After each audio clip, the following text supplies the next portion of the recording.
செய்திகள் தொடர்கின்றன. ஜபல்பூரில் உள்ள பார்கி அணையில் சுற்றுலா படகு கவிழ்ந்த விபத்தில் உயிரிழந்தோரின் எண்ணிக்கை 10ஆக உயர்ந்துள்ளது. மத்திய பிரதேச மாநிலம் ஜபல்பூர் மாவட்டத்தில் நர்மதா ஆற்றின் குறுக்கே பர்கி அணை கட்டப்பட்டுள்ளது. இந்த அணையில் சுற்றுலா பயணிகளுக்காக படகுகள் இயக்கப்பட்டு வருகின்றன. இந்நிலையில் பர்கி அணையில் வியாழக்கிழமை சுற்றுலா சொகுசு பயணிகள் 29 பேர் சென்றுள்ளனர். படகு அணையின் மைய பகுதியில் நின்று கொண்டிருந்த போது திடீரென கவிழ்ந்து விபத்துக்குள்ளானது. படகில் இருந்தவர்கள் தண்ணீரில் தத்தளித்துக் கொண்டு உதவிக்கு சத்தமிட்டு அழைத்துள்ளனர். தகவல் அறிந்து விரைந்து வந்த மீட்புக் குழுவினர் தண்ணீரில் உயிருக்கு போராடி கொண்டிருந்த 15 பேரை பத்திரமாக மீட்ட நிலையில் 10 பேரை சடலமாக மீட்டனர். இதில் நவல்பட்டு அண்ணா நகரை சேர்ந்த காமராஜ் மற்றும் அவரது மனைவி, உறவினர்கள், குழந்தைகள் என தமிழகத்தை சேர்ந்த மொத்தம் 5 பேர் உயிரிழந்துள்ளனர். இந்நிலையில் அவர்களது உடல் ஏர் ஆம்புலன்ஸ் மூலமாக சொந்த ஊருக்கு அனுப்ப நடவடிக்கை எடுக்கப்பட்டுள்ளது. சுற்றுலா சென்ற இடத்தில் படகு கவிழ்ந்து தமிழகத்தை சேர்ந்த 5 பேர் உயிரிழந்துள்ள சம்பவம் பெரும் சோகத்தை ஏற்படுத்தியுள்ளது.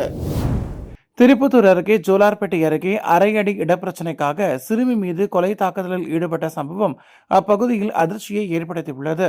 திருப்பத்தூர் மாவட்டம் ஜோலார்பேட்டைக்கு அடுத்த பெரிய பொன்னேரி பகுதியை சேர்ந்தவர் குமார். இராணுவத்தில் பெங்களூருவில் பணியாற்றி வருகிறார். இவர் ரெடியூர் பகுதியில் இடம் வாங்கி வீடு கட்டியுள்ளார்.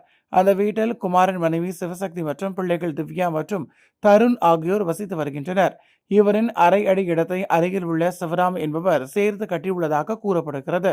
இதன் காரணமாக இவரது குடும்பத்தினருக்கு அடிக்கடி தகராறு ஏற்பட்டு வந்துள்ளது. இது குறித்து பாதிக்கப்பட்ட நபர்கள் ஜோலார்பேட்டை காவல் நிலையத்தில் புகார் அளித்துள்ளனர். ஆனால் புகாரின் பேரில் போலீசார் உரிய நடவடிக்கை எடுக்கவில்லை என்று கூறப்படுகிறது. இதனால் சிவராமன் குடும்பத்தினர் குமார் குடும்பத்தினர் மீது அடிக்கடி தாக்குதல் நடத்தியுள்ளனர். அதே போன்று நேற்று காலை சிவசக்தியின் தாயார் தெய்வானை வீட்டில் இருந்தபோது கோலம் போடும் தகராறில் மூதாட்டியை தாக்கியுள்ளனர். அதே போன்று மாலை நேரத்தில் சிவசக்தியின் தந்தையான மேகநாதன் மற்றும் சிவசக்தியின் பிள்ளைகள் என அனைவரையும் சிவராமன் குடும்பத்தினர் மற்றும் 10க்கும் மேற்பட்டோர் இணைந்து சரமாரியாக தாக்கியுள்ளனர். இது குறித்த சிசிடிவி காட்சிகள் வெளியாகி அதிர்ச்சியை ஏற்படுத்தியுள்ளது.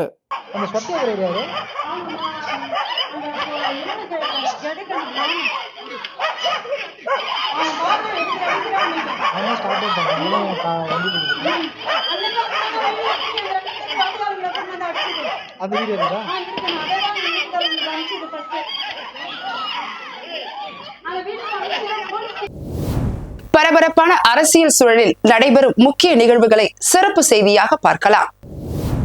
கடந்த சில நாட்களுக்கு முன்னர் நாடாளுமன்றத்தில் தொகுதி மறுவரையறை மசோதாவை தாக்கல் செய்தது மத்திய அரசு. பெரும்பான்மை உறுப்பினர்களின் ஆதரவு இல்லாததால் இந்த மசோதா தோல்வி அடைந்தது.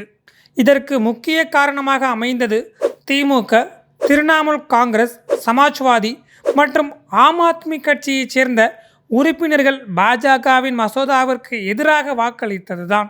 இந்த நிலையில்தான் ஆம் ஆத்மி கட்சியை உருவாக்கியவர்களில் ஒருவரான ராகவ் சக்தா தொடர்புடைய இடங்களில் அமலாக்கத்துறை சோதனை நடத்தப்பட்டது. இந்த சோதனை முடிந்த ஒரு சில நாட்களில் ராகவ் சக்தா உட்பட 7 மாநிலங்களவை உறுப்பினர்கள் பாஜகவில் இணைவதாக அறிவித்தனர். இதன் மூலம் மாநிலங்களவை என்று சொல்லக்கூடிய ராஜ்யசபாவில் 113 உறுப்பினர்களாக உயர்ந்தது பாஜகவின் பலம். மறுபுறம் ஆம் ஆத்மி கட்சி சார்பில் இவர்களது மாநிலங்களவை உறுப்பினர் தகுதியை நீக்கம் செய்ய வேண்டும் என்று கட்சி தாவல் தடை சட்டத்தின் கீழ் நடவடிக்கை எடுத்து தகுதி நீக்கம் செய்யப்பட வேண்டும் என்று சபாநாயகருக்கு கோரிக்கை வைக்கப்பட்டது.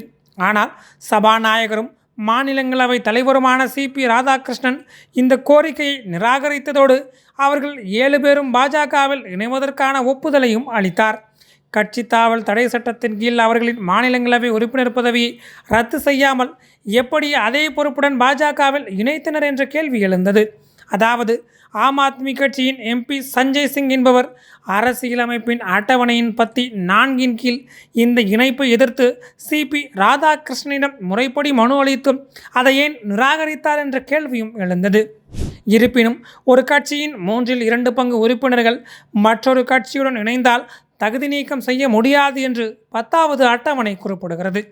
ஆம் ஆத்மி கட்சிக்கு மொத்தமுள்ள 10 மாநிலங்களவை உறுப்பினர்களின் 7 உறுப்பினர்கள் பாஜகவில் இணைந்ததன் மூலம் இந்த நிபந்தனை பூர்த்தி செய்யப்பட்டுள்ளது. அதன் அடிப்படையில் மாநிலங்களவை தலைவர் இந்த இணைப்புக்கு ஒப்புதல் அளித்துள்ளார். எனினும் 10வது அட்டவணையின் 10(2)(1)(a) படி ஒரு அவையின் தேர்ந்தெடுக்கப்பட்ட உறுப்பினர் எந்த அரசியல் கட்சியால் அவர் அந்த உறுப்பினராக தேர்தலில் வேட்பாளராக நிறுத்தப்பட்டாரோ அந்த கட்சியை சேர்ந்தவராக கருதப்படுவார். ஆம் ஆத்மி கட்சியால் கட்சி தாவிய இந்த 7 மாநிலங்களவை உறுப்பினர்களுக்கும் தொடர்ந்து கட்சி உத்தரவு பிறப்பிக்க முடியும்.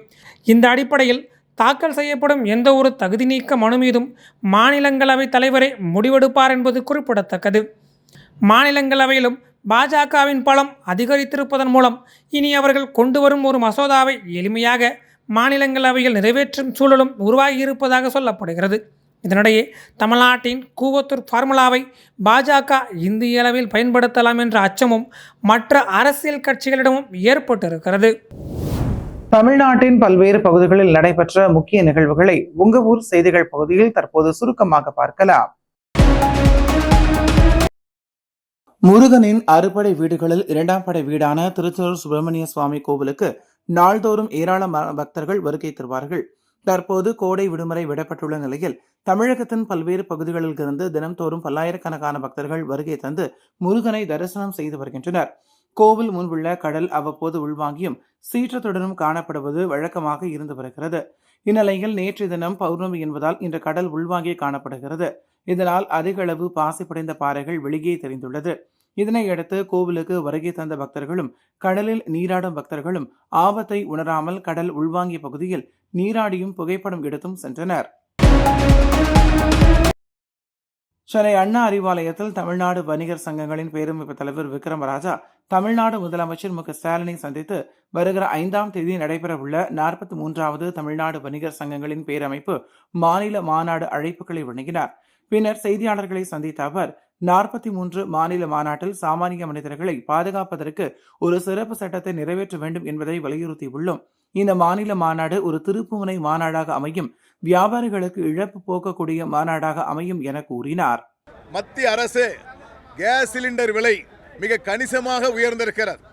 இந்த உயர்வு என்பது சாமானிய ஏழை எளிய மக்கள், கூலி தொழிலாளர்கள் இவர்களெல்லாம் உணவு சாப்பிடுகின்ற பொழுது அதற்கு கடுமையான உச்சமான விலை உயர்ந்துவிடும். ஆகவே விலை ஏற்றத்தை மத்திய அரசு உடனே மறுபரிசீலனை செய்ய வேண்டும் என்பதை தமிழ்நாடு வணிகத்துறை பேரமைப்பு கேட்டுக்கொள்கிறது. கிருஷ்ணகிரி மாவட்டம் ஹோசூர் மத்தகிரி பகுதியை சேர்ந்தவர் ராஜா. இவர் ஹோசூரில் உள்ள தனியார் நிறுவனம் ஒன்றில் பணியாற்றி வருகிறார். பணியை முடித்துவிட்டு தனது இருசக்கர வாகனத்தில் வீட்டுக்கு சென்று கொண்டிருந்தார். அப்போது ராயக்கோட்டை கிளமங்கலம் சாலையில் நெல்லூர் என்ற பகுதியில் சென்றபோது எதிர்பாராத விதமாக இருசக்கர வாகனம் கட்டுப்பாட்டை இழந்து சாலையோரம் நின்றிருந்த ஈச்சர் லாரி மீது மோதியது. இந்த விபத்தில் ராஜாவுக்கு கை கால்களில் எலும்பு முறிவு ஏற்பட்டு பலத்த காயமடைந்தார். இதனை கண்ட அங்கிருந்த பொதுமக்கள் உடனடியாக அவரை மீட்டு ராயக்கோட்டை அரசு ஆரம்ப சுகாதார நிலையத்திற்கு அனுப்பி வைத்தனர். அப்போது விபத்தில் சிக்கிய ராஜாவிடமிருந்து 1,30,000 ரூபாய் பணத்தை பத்திரமாக மீட்ட ஆம்புலன்ஸ் ஊழியர்கள் கிருஷ்ணகிரி அரசு மருத்துவமனை மற்றும் செவிலியர்கள் முன்னிலையில் ராஜாவின் மகனிடம் ஒப்படைத்தனர். இக்கட்டான சூழலிலும் ஆம்புலன்ஸ் ஊழியர்கள் காட்டிய இந்த நேர்மையான செயலை அவரது குடும்பத்தினரும் பொதுமக்களும் வெகுவாக பாராட்டி வருகின்றனர். தலைமன்னார் முதல் தனுஷ்கோடி வரையிலான பாக் நீரிணை கடலை 9:50 ஜார்க்கண்ட் மாநிலம் ராஞ்சியை சேர்ந்த 7 வயது 2ஆம் வகுப்பு பயிலும் மாணவன் இஷாங் சிங் என்பவர் மிக சிறிய வயதில் நீந்தி கடந்து சாதனை படைத்தார். இந்த சாதனையை இவர் தனுஷ்கோடி அரசல் மனையில் இஷாங் சிங்கிற்கு இந்திய கடலோர காவல் படையினர் உற்சாக வரவேற்பு அளித்தனர். புதுக்கோட்டை மாவட்டம் காந்தி நகர் 5ஆம் வீதியை சேர்ந்தவர் தன்ராஜ். இவர் தனது மனைவி மலர் என்பவருடன் தஞ்சை மாவட்டம் நெய்வேலி பள்ளத்தாமனையில் நடைபெற்ற உள்ள கிழாவெட்டு பூஜைக்கு சென்றுள்ளார். அப்போது கரம்பக்குடி கடைவீதியில் இருசக்கர வாகனத்தை நிறுத்திவிட்டு தனியார் உணவகத்தில் உணவு அருந்தியுள்ளார். அப்போது வாகனத்தில் இருந்து புகை வந்துள்ளது. பின்னர் சிறிது நேரத்தில் வாகனம் தீப்பற்றி எரிய தொடங்கியது. இதனை கண்ட அக்கம்பக்கத்தினர் உடனே தீயணைப்பு துறையினருக்கு தகவல் தெரிவித்தனர். தீயணைப்பு துறையினர் தீயை போராடி அணைத்தனர். ஆனால் இருசக்கர வாகனம் முற்றிலுமாக இருந்து நாசமாகியது. கிடாவெட்டு பூஜைக்காக எடுத்து செல்லப்பட்ட இருசக்கர வாகனம் திடீரென தீப்பற்றி எரிந்த சம்பவம் கரம்பக்குடி பகுதியில் பெரும் பரபரப்பை ஏற்படுத்தியுள்ளது. முருகனின் அறுபடை வீடுகளில் 4ஆம் படை வீடு கோவிலாக விளங்கும் கும்பகோணம் அருகில் உள்ள சுவாமிமலை சுவாமிநாத சுவாமி ஆலயத்தில் சித்திரை பெருவிழாவின் முக்கிய நிகழ்வான தேரோட்டம் நடைபெற்றது. தேரில் வள்ளி தெய்வானையுடன் ஆறுமுகம் சுவாமி பக்தர்களுக்கு காட்சியளித்தார். இந்த வருடம் வேளாண் விளை பொருட்கள் நன்றாக இருக்க வேண்டும் என்பதற்காக மா, பலா, வாழை உள்ளிட்ட பல வகையான பழங்கள் தேரில் கட்டப்பட்டிருந்தது. இதில் உள்ளூர் மற்றும் வெளியூர்களில் இருந்து ஏராளமான பக்தர்கள் வந்திருந்து தேரினை வடம் பிடித்து இழுத்து மகிழ்ந்தனர். வேலூரில் சித்ரா பௌர்ணமியை முன்னிட்டு 9 பூ பல்லக்குகள் பவனி வந்தது. இதில் செண்பாக்கம் விநாயகர் ஆலயம், வாணியர் வீதி கனகதுர்கை அம்மன், வேம்புலி அம்மன், ஆனைக்குளத்தம்மன், அரசமரப்பேட்டை லட்சுமி நாராயணர், வேலூர் கோட்டை ஜலகண்டீஸ்வரர் ஆலயம் உள்ளிட்ட 9 பூ பல்லக்குகளில் சிவலிங்கம் சுழல்வது போல், காமதேனு வாகனத்தில் சிவன் பார்வதி ஆசிர்வதிப்பதை போல், காமதேனு கண் திறப்பதை போல், சித்தி புத்தி விநாயகர் உள்ளிட்ட பல்வேறு வகையான சுவாமிகள் சிறப்பு அலங்காரங்கள் செய்து மின் விளக்குகளால் பல்லக்குகளும் அலங்கரிக்கப்பட்டது. இந்த பல்லக்கு ஊர்வலமானது கிருவானந்த வாரியார் சாலையில் இருந்து புறப்பட்டு அண்ணா சாலை வழியாக வேலூர் கோட்டையின் முன்பு ஒரே நேரத்தில் அனைத்து பல்லக்குகளும் மக்கள் பார்வைக்காக நின்றது. இதில் 1 லட்சத்திற்கும் மேற்பட்ட மக்கள் திரண்டு சாமி தரிசனம் செய்தனர். திருவண்ணாமலை நகர பகுதிகள் மற்றும் கிரிவல பாதைகள் ஆகிய பல்வேறு இடங்களில் கடந்த 2 நாட்களாக சித்ரா பௌர்ணமி கிரிவலத்தை முன்னிட்டு சுமார் 35 லட்சம் பக்தர்கள் திருவண்ணாமலையில் கிரிவலம் மேற்கொண்ட நிலையில் அவர்கள் வீசி சென்ற குப்பைகளை அகற்றும் பணியில் மாநகராட்சி ஊழியர்கள் தீவிரமாக ஈடுபட்டு வருகின்றனர். மாநகராட்சி ஊழியர்கள் மற்றும் பிற மாவட்ட நகராட்சி மற்றும் மாநகராட்சி ஊழியர்கள் என 2105 தூய்மை பணியாளர்களும் குப்பைகளை அகற்ற 126 நகராட்சி வாகனங்களும் பயன்படுத்தி சுமார் 300 டன் குப்பைகளை அகற்றி வருகின்றனர். அதனை மாவட்ட ஆட்சித்தலைவர் நேரில் ஆய்வு மேற்கொண்டு பணியாளர்களுக்கு அடிப்படை வசதிகள் செய்யப்பட்டுள்ளதா என்பதையும் கேட்டறிந்தார். கரூர் மாவட்டம் வெளியணை மூதாட்டி கொலையுண்ட வழக்கில் எதிரிகளை விரைவாக கண்டறிந்து பிடிப்பதற்கு 3 தனிப்படைகள் அமைக்கப்பட்டு சந்தேக நபர்களையும் விசாரணை செய்யப்பட்டது. இதில் திருநெல்வேலி மாவட்டத்தை சேர்ந்த பார்த்திபன், கோம்பையா, சதீஷ்குமார், மதுரையை சேர்ந்த பாண்டீஸ்வரன், கரூர் மாவட்டத்தை சேர்ந்த வனிதா ஆகியோரை கைது செய்தனர். இந்நிலையில் இந்த வழக்கில் சிறப்பாக செயல்பட்ட காவல் அதிகாரி மற்றும் காவல் ஆய்வாளர்களை மாவட்ட காவல் கண்காணிப்பாளர் ஹரி கரண் பிரசாத் நேரில் அழைத்து சிறப்பாக செயல்பட்டதற்கு பாராட்டு சான்றிதழ் மற்றும் வெகுமதி வழங்கினார்.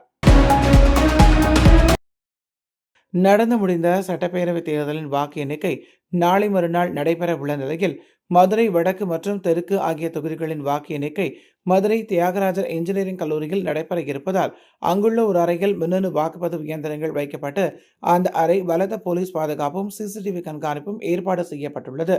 இந்நிலையில் வாக்கு இயந்திரங்கள் பாதுகாக்கப்பட்டுள்ள அறையின் உள்பகுதியில் இருந்த கண்காணிப்பு கேமராக்கள் 15 நிமிடங்கள் திடீரென இயங்கவில்லை என தெரிய வரவே இதனைத் தொடர்ந்து சம்பந்தப்பட்ட அதிகாரிகளுக்கு மதுரை வடக்கு தொகுதி அதிமுக வேட்பாளர் சரவணன் தொலைபேசி மூலம் தொடர்பு கொண்டார். இதனையடுத்து தொழில்நுட்ப கோளாறு காரணமாக இயங்காமல் இருந்த கேமராக்கள் உடனடியாக சரி செய்யப்பட்டது. இந்த சம்பவம் மதுரை மாவட்ட அரசியல் கட்சியினரிடையே சிறிது நேரம் பரபரப்பை ஏற்படுத்தியது.